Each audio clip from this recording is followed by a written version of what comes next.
T एक linear transformation है जो आर एन से आर एन पर डिफाइन की गई है।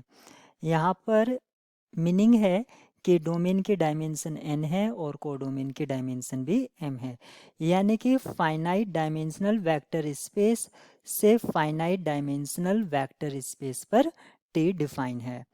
जब फाइनाइट डायमेंशनल वेक्टर स्पेस से फाइनाइट डायमेंशनल पर डिफाइंड होता है तो t यानी कि जो लीनियर ट्रांसफॉर्मेशन है वो 1 1 एंड ऑन टू टुगेदर होगा, या not 1 1 and on two, not 1 1 and not on to.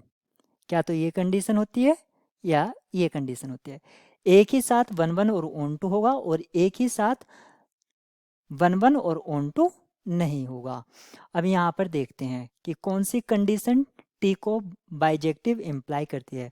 Bijective से मीनिंग है कि वो 1 1 और ऑन टू होगा। अगर एक है तो दूसरा ऑटोमेटिक ट्रू हो जाएगा। हम यहाँ पर कंडीशन 4 को लेते हैं। कंडीशन 4 हम क्यों ले रहे हैं, यानी कि ऑप्शन डी मैंने क्यों चूज़ करा है वो अभी आप यहाँ पर समझ जाएंगे। क्योंकि हम एक तो रूल जानते हैं rank nullity theorem. Rank nullity theorem क्या कहती है, rank of T minus nullity of T जो कि हमें गिवन है equals to N. Option D में ये गिवन है। और रैंक नलिटी थ्योरम हमें क्या कहती है, rank of T plus nullity of T equals to N. अगर आप इन दो इक्वेशन को ऐड कर देते हैं तो नलिटी से नलिटी कैंसिल आउट हो जाएगा और 2 times rank T equals to आ जाएगा 2n। 2 से 2 कैंसिल आउट हो जाएगा और रैंक ऑफ टी जो है वो आपका n हो जाएगा। यानी कि एक तरह से इसको कह सकते हैं फुल रैंक मैट्रिक्स। अगर ये ऐसा है तब इस केस में नलिटी क्या हो जाएगी, नलिटी ऑफ टी 0 हो जाएगी। और नलिटी 0 हो गई है, इसका मीनिंग है कि टी जो है आपका 1 1 हो गया है।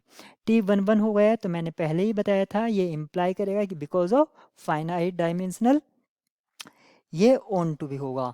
यानी कि ऑप्शन डी टी को बाइजेक्टिव करने के लिए सफिशिएंट है। अदर ऑप्शंस आपको इस तरह की कंडीशन नहीं देंगे, आप ऐसा चेक कर सकते हैं।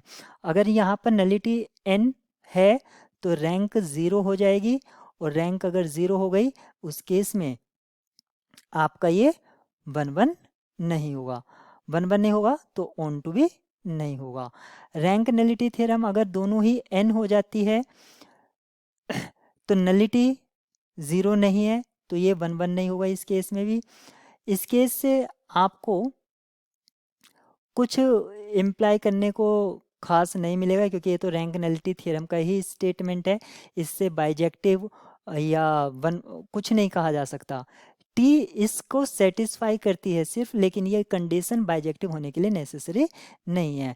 तो सिर्फ ऑप्शन डी ही ऐसा है जो इम्प्लाई करता है टी बाइजेक्टिव होने के लिए।